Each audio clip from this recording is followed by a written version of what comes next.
নমস্কার সবাইকে, আশা করছি তোমরা সকলেই খুব ভালো আছো ও সুস্থ আছো। সকলের সুস্থতা কামনা করে শুরু করছি একটি নতুন ব্লগ। আর তোমাদের সকলকে অনেক অনেক স্বাগত জানাচ্ছি। তো দেখো, ঠান্ডার মরশুম ছিল, আর এই যে সূর্যি মামা তো নেই বললেই চলে।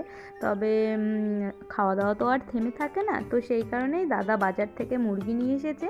আর এই যে বড় মা আর কি পরিষ্কার করছে। তো আজকে আমাদের রান্নাটা এক জায়গাতেই হবে। আর দেখো, বড় মা বৌদি সকলে মিলে গুছিয়ে দিয়েছে, মা এদিকে রান্না করতেও শুরু করে দিয়েছে। তো এই যে মায়ের মাংস কষা চলছে। আর জানো তো, মাংসর ভেতরে এই গোটা গোটা রসুন খেতে ভীষণ ভালো লাগে।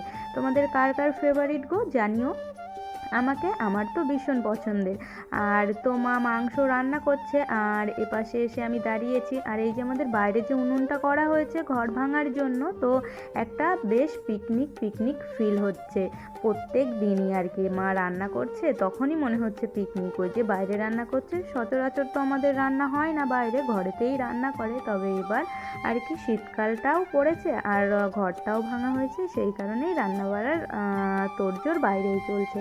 তো মায়ের রান্না হয়ে গেছে। এখন এই যে দেখো, দাদারাও দোকান থেকে চলে এসেছে, আর আমিও জিনিসপত্র এনে দিয়েছি। বড় মা এদিকে সকলকে খেতে দিচ্ছে। তো দাদারা খাবে, তারপরেই আর কি আমরা খাওয়া দাওয়া করে নিয়েছিলাম। আর তারপরে দেখো, আবার যেহেতু আমার ভাগ্নিরা রয়েছে, তো ওদের বায়নাতে আবার একটু চাউমিনও করেছিলাম। তো এই যে রাতে হয়েছিল আবার চাউমিন।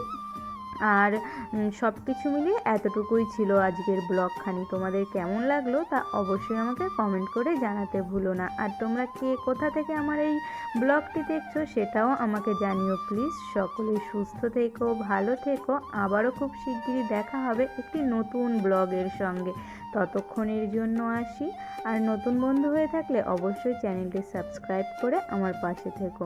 আর চাউমিন খেতে খেতে তোমরা আর কি চাউমিন খেতে কে কে ভালোবাসো তা আমাকে অবশ্যই কমেন্ট করে জানিয়ে যেও। টাটা।